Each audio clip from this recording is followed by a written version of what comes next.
Oke, Assalamualaikum warahmatullahi wabarakatuh. Oke, selamat pagi Mas Udin. Oke, kita ini ya kembali lagi rutinitas kita setiap minggu untuk Fordi kita ya, khususnya di JC Jombang bersama Mas Udin.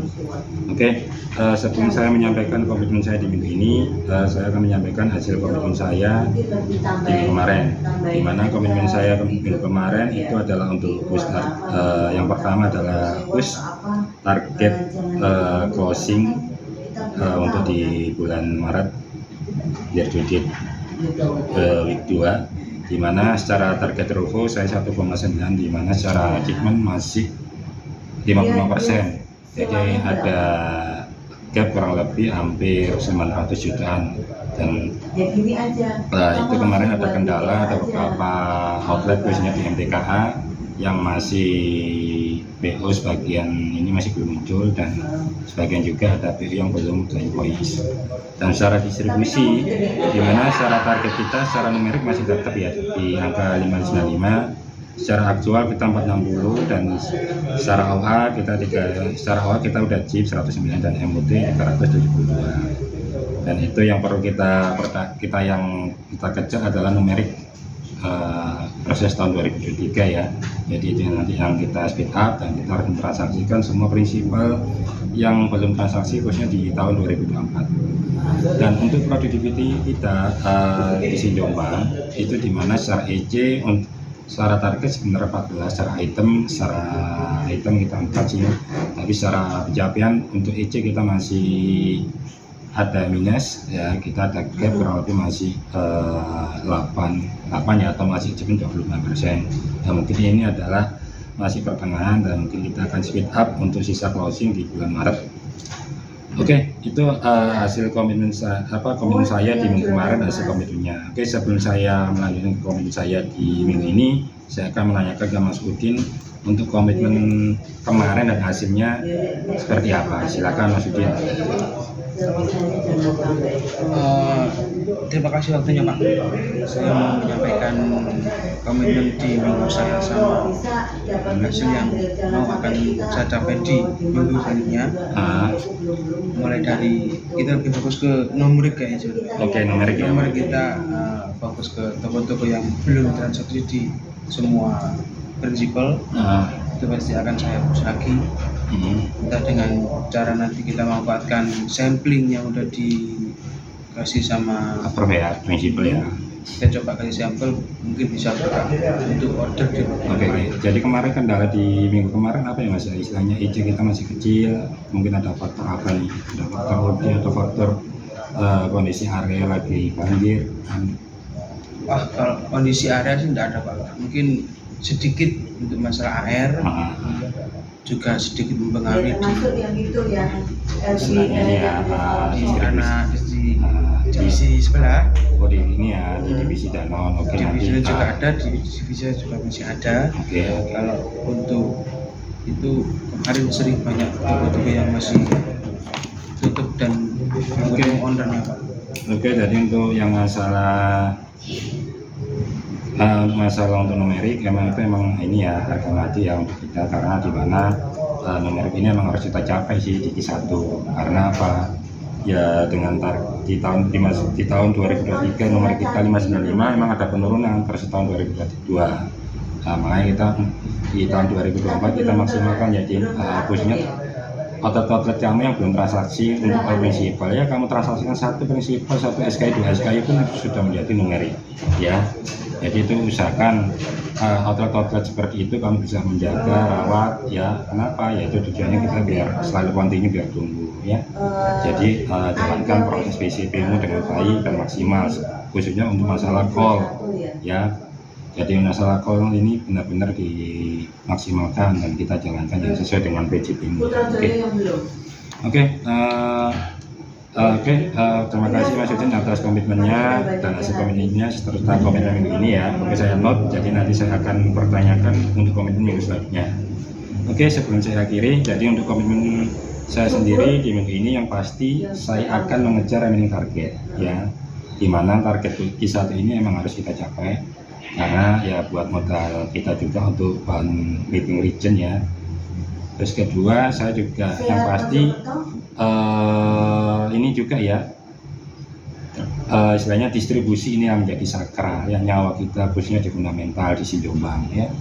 Karena kita sudah melakukan improvement di tahun 2023, biarpun itu adalah last minute ya, pada saat saya ada. Lah ini saya di awal tahun ini paling tidak kita harus bisa mempertahankan dan mentransaksikan kembali untuk outlet yang sudah bertransaksi di tahun 2023 ini bisa kembali repeat di tahun 2024 ya. Dan harapan saya sih sesuai dengan numerik tahun kemarin. Lah kita syukur-syukur ada pertumbuhan gitu loh ya. Ya karena apa? Mungkin sebagian tokonya Udin atau Darmo itu sebagian ada recluster menjadi MTA. Nah ini memang agak berat. Nah cuma kita tetap sebenarnya mau di ke MTA maupun ke Masjid Citi, lah itu sebenarnya toko itu masih ada gitu loh ya. Kecuali toko itu sudah tidak ada, mau nggak mau kita harus cari pengganti toko baru atau NUO atau UNO ya Din.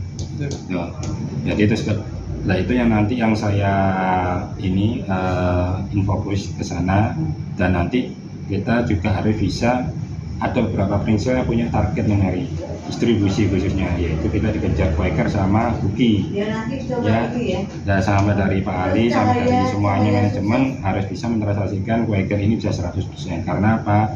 Kita sudah ada sampel, nah sampel itu harus bisa mentransaksikan dengan jumlah sampel 155 sih, dan sebenarnya kita kekurangnya nggak banyak gitu ya. Misal kalau saya yakin Udin bisa sih sampai closing gitu ya untuk Quaker. Dan untuk Uki kita targetnya nggak terlalu tinggi juga gitu, targetnya berapa gitu 17 atau berapa gitu, 17 lot atau berapa lah, coba lah mau botol mau empeng mau ngedot itu boleh salah satu, yang nggak harus ikan SKU, salah satu aja ya. Dan untuk masalah productivity ya kita emang masih konsisten ya, terutama masih item. Nah kita semakin banyak mentransaksikan item ya otomatis kita juga semakin tinggi ajudan kita gitu ya. Tapi kita harus fokus yang masih belum capai, yaitu adalah IC per harganya ya.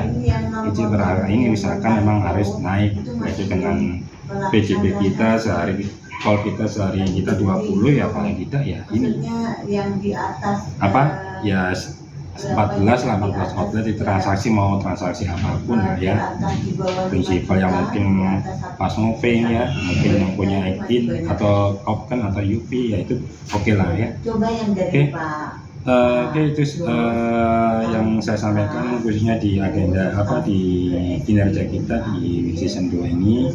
Oke, harapan saya di season ketiga nanti kita akan kembali dalam kondisi ada perubahan secara revenue growth, distribusi maupun produktivitas, dan semoga di Q1 ini ya kita bisa perfect ya, karena awal tahun ya kita bulan 1 bulan 2 kita cheat mas ya, dengan saya bulan 3 ini kita nggak cheat juga ya, kita berharap bisa qualified semua ya, karena endingnya ya emang kita nanti ya reward yang kita dapat ya itu khususnya Udin, karena Udin di bulan 1 bulan 2 capai ya, bulan 3 ini harus bisa capai. Saya kalau kita nggak capai ya, kita udah capek-capek selama 3 bulan, kalau nggak capai kan aduh sayang banget gitu ya. Jadi saya berharap Udin tetap semangat ya. Ya kondisi kesehatan kondisi cuaca juga lagi nggak bersahabat, tetap jaga kesehatan, jangan lupa safety rating ya, safety rating setiap kendaraan ya, perlengkapan kendaraan, jas hujan ya tolong di ini ya harus ada ya, dan tetap berhati-hati karena kondisi jalan juga licin, cek semua kondisi kendaraannya, fisiknya ya, mau ban maupun kanan kiri, lampu semuanya ya. Supaya kita juga ini bekerja itu juga dengan selamat, keluarga yang di rumah pun juga tenang ya, karena dimanapun keluarga tetap menunggu dan support dengan kita semua yang ada di lapangan ya. Saya berharap itu aja, Udin tetap semangat ya, kejar target ya, kita pasti bisa. Kuncinya kita juara cuma satu, yaitu adalah penawaran, distribusi ya. Pertama kita kunjungan, penawaran, dan eksekusi ya. Nggak ada yang saya tidak bisa, kalau kita kun fayakun pasti bisa ya. Yang penting kita mau menjalankan proses dengan maksimal ya. Semua prinsip harus ditawarkan, jangan sampai tidak ya, gitu loh ya. Tergantung nanti passing Udin gitu loh ya. Udin bisa passing mungkin week 1 bisa dari 20 prinsipal itu bisa dibuat paling tidak dalam 1 bulan itu ketemu all principle ya gitu. Oke, sementara itu aja, saya terima kasih dan tetap semangat buat rutin ya. Oke, assalamualaikum warahmatullahi wabarakatuh. Waalaikumsalam.